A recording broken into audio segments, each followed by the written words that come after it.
Bette Midler, singer, good one, actress, super talent. Last year, she starred in the hit movie Down and Out in Beverly Hills. Now she is in Ruthless People with Danny DeVito. Ron Reagan took a look at the movie and this fine star. We're dropping our price again to $10,000. Do I understand this correctly?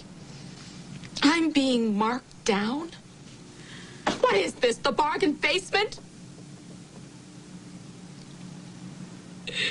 I've been kidnapped by Kmart. Okay, so along comes Ruthless People, which is another big success. And suddenly you're on... Isn't that shocking? Well, no one is more surprised than terrific. I mean, it's funny. It's a funny picture, but, gee, 2 in a row, it's like, you know, it's great, great luck. Bet you got an Oscar nomination for your first film, The Rose.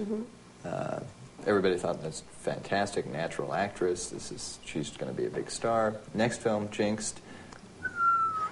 And then Jinxed, yeah. Jinxed. Oh, I was trying to avoid that. That one in the toilet. All of a sudden, nobody wants to hear from you. Did I say that on? But nobody wants to hear from you anymore after Jinxed. Did that tell you anything about Hollywood and the movie business? I was saddened by it. In fact, I was. I didn't work for a long time. I couldn't work for a long time.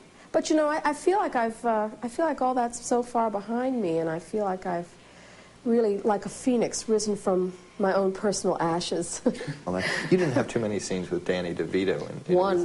One on the end of the pier there. Yeah. But it looked like a lot of fun, and I understand he's a lot of fun to work with. He's a doll. Yeah. He's a doll. I thought he was wonderful in that picture. I thought it was his picture. In fact, I was kind of surprised that I got the kind of reviews that I got, when really his work was, I thought, I shouldn't say this. I thought his work was much better than mine. I mean, you were very good. I mean, that whole transformation in the basement there of the house, but you know, going from Miss Blimp to yes. to a svelte kind of aerobic individual. I thought the whole arc of the character was very silly, and I jumped into it with both feet. It's the first time I've ever really allowed myself to look that lousy, and I actually got kind of a kick out of it.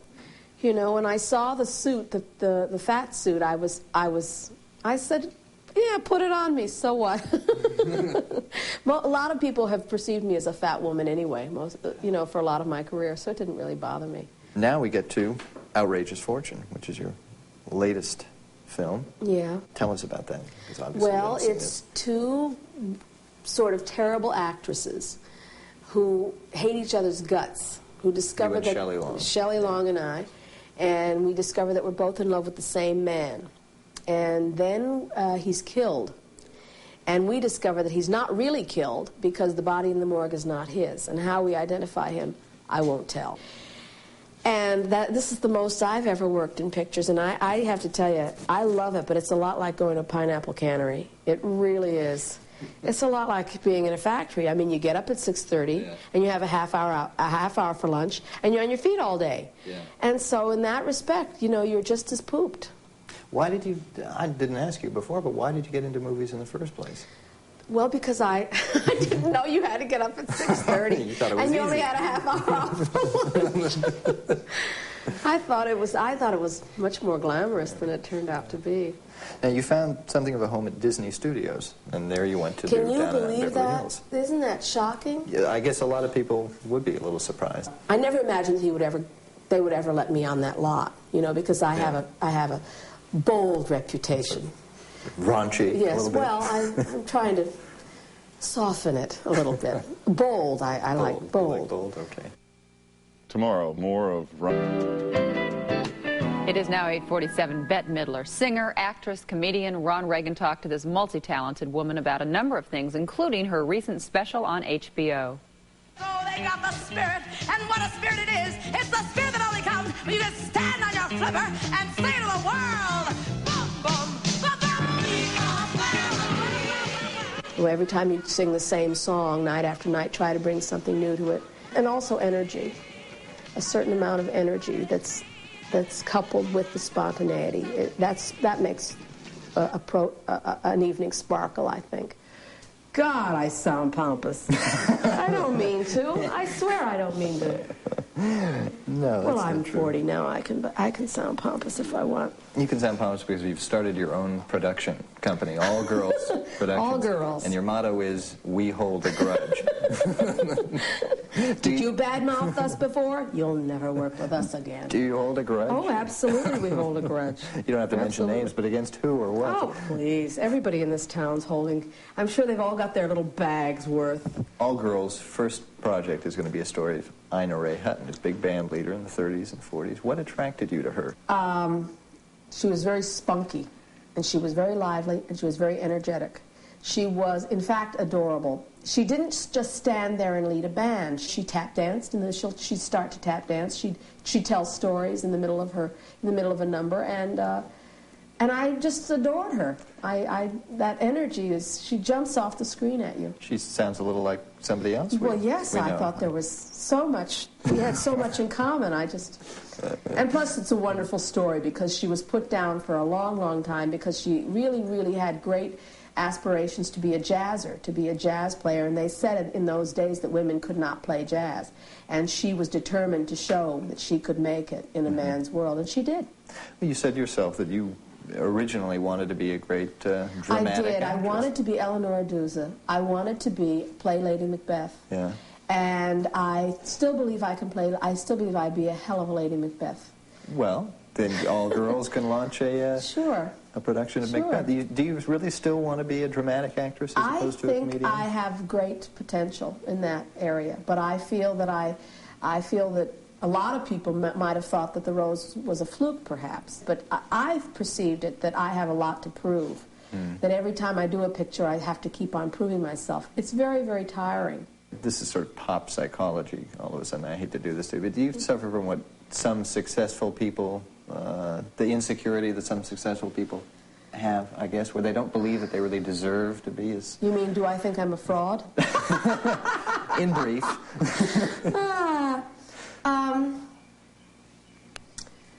My tap dancing isn't very good. I have to confess that.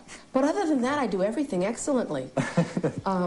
No, you know what I'm saying. I mean, is there a sort of undercurrent of insecurity? I think, yes. I think I'm insecure, but I really make an effort to transcend the paranoia that can come on you when you've wanted to do something and people won't let you.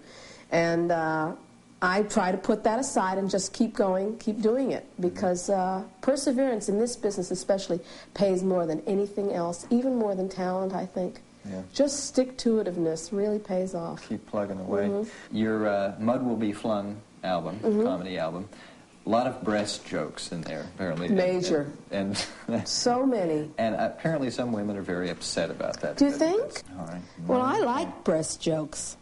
I've always been one. I've always made fun of myself. I've always sent myself up. And I think that they're very innocent, really. There's nothing salacious about any of my material. Most of my material is so silly that nobody could take offense at it. Now, suddenly you're doing stand-up. Where did that come from? You know, it all came from the same source. All these pictures and the idea to do a stand-up record and to actually stand up and be funny and not to be afraid of anything anymore. All that came really from my husband. We were talking about it one night, and he asked me what it was that I liked to do the best. And I said, well, I think I'm very funny. And he said, well, why don't you be funny? And that had never really occurred to me, to just be funny. But it seemed to me like to make a goal, to say what your goal was going to be, and then to go for it. I don't think I've ever really done that in such a determined way. And so I'm very pleased with the results. Very pleased. Become a mom, and she talked with Ron Reagan about her family life. We are so ridiculously married. Yeah. We really, both of us jumped into it with both feet. We really like it. We have a real 40s relationship. Yeah. Now, aside from sharing a bathroom, how has life changed? How is it different now that you're married? Well, you don't think just about yourself, which is a nice change. You have to think about the other person. Oh, is he going to be home? I think I better get home. You know, what are we going to have? Who's cooking? You know, that kind of thing. It's more sharing. I really do like it. You know, when you just live with someone, in the back of your head, in the back of your mind is that thought, well, I can always get rid of this one. You know, you're not really fully committed. You know, I really don't like the way he combs his hair. I think I'm going to unload him. You know, it's terrible to say, but it's the truth. Things sort of came together all at a... Yes. I mean, a lot of success now. Get married. You're turning 40. Any thoughts on turning 40? I'm glad I managed to do it. I don't feel that different. I still have the child's mind, and I still have the same sense of awe and wonder at what goes on in the world. I'm still flabbergasted by how cruel people are to each other. Things can still shock me, and I think that's good. So I feel that I'm young at heart. Plus, I'm going to have a baby, so I was just going to say, that's the next thing. You're going to have a baby. When's your baby due? My baby is due, according to the doctor's chart, October 27th. And are you going to do any kind of special underwater natural childbirth or anything? Just... Birth without violence. I don't know. I haven't got that far. I've read my Spock, and I have read How to Have a Baby When You're Older Than God, and but I haven't gotten to the actual labor part yet. Now that my picture is over, I'm going to jump into that pretty soon. Yeah. You wrote a book a while back called Baby Divine. Yes, I did. And the moral of that, if I remember correctly, was that you should treasure your own uniqueness, what's special in you. Is that something you're going to try and instill in your own baby divine? Oh, no, I want my child to blend in. I don't want my child to be different. How could I say that?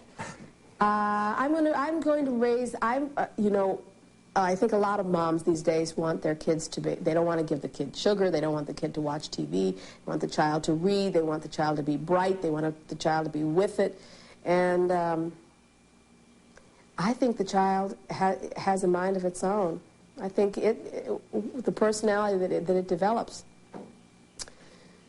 You have to go along with what it's giving off. I don't think you can really, it's not a piece of clay. I think you can give it guidance.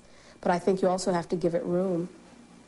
I understand your child already has a mind of its own. It's waking you up in the middle of the night. Yeah. Boom, boom, boom. Well, actually, it's this little feet. It's flutter of it. Flutter. Feet flutter. I like Was that a surprise that babies don't sleep when you do? I thought it was gas. I didn't know what it was. I didn't know what. I had no idea. And then I saw my belly kind of going woomba woomba, and I thought, oh. So then I put down my book and I just watched it for a while. It's really enchanting. Is this going to affect your career in any way, having a child? Do you think it will?